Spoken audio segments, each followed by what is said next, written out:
Bonjour à tous et bienvenue dans le podcast de Claudia. Aujourd'hui, je suis là pour vous parler de qu'est-ce qu'on peut faire pour protéger notre cerveau.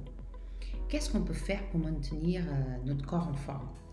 On est tous déjà bien au courant qu'on doit faire des exercices physiques réguliers, une alimentation et une nutrition qui soit vraiment légère et bien équilibrée. On doit abandonner toutes les addictions et faire des examens préventifs annuels.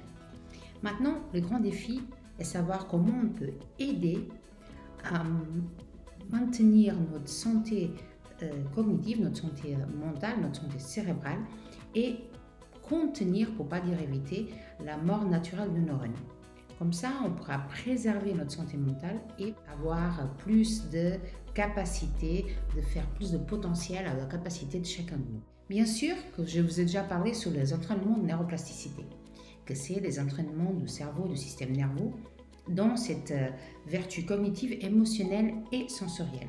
On doit aussi faire une nutrition orientée pour la stimulation de la production de certains neurotransmetteurs, des hormones et des éléments chimiques importants pour le système nerveux.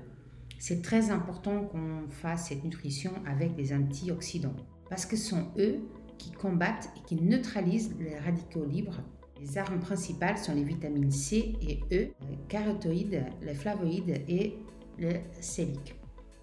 L'exercice physique régulier, minimum 3 fois par semaine, bien sûr qu'il doit être adapté à notre mobilité et à notre condition physique, parce qu'on est tous différents. On doit aussi socialiser, être avec les autres.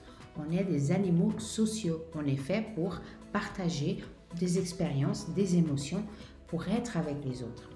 On doit aussi bien dormir et dormir le temps nécessaire. Méditer, se maintenir bien hydraté, boire de l'eau. On sait qu'elle est importante et que tous nos réseaux, tous nos pensées, tout notre cerveau, il utilise l'eau aussi. C'est important de boire. On doit aussi faire un check-up régulier, global, aller au médecin et voir comment on se sent, faire des examens. Voir si on a tous les complexes vitaminés qu'on a besoin, les aminoacides et bien sûr tous les autres vitamines, minéraux qu'on a besoin.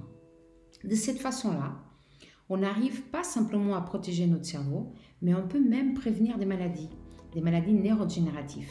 On peut augmenter nos capacités cognitives, émotionnelles et sensorielles, que bien sûr dans la pratique, ça donnera plus de santé, plus de qualité de vie, plus de productivité, plus de rentabilité.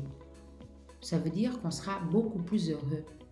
Et tout ça parce qu'on doit protéger notre cerveau. Comme on amène notre corps au gymnase, et on va là pour gagner des muscles, qu'est-ce que vous faites tous les jours pour protéger, pour entraîner votre cerveau?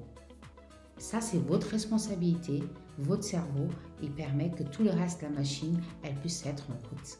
Alors, pensez à le prêter attention, de voir comment va votre santé cognitive, mentale et bien sûr la physique, et protégez votre cerveau pour qu'il vous donne aussi tout ce qu'il a de mieux.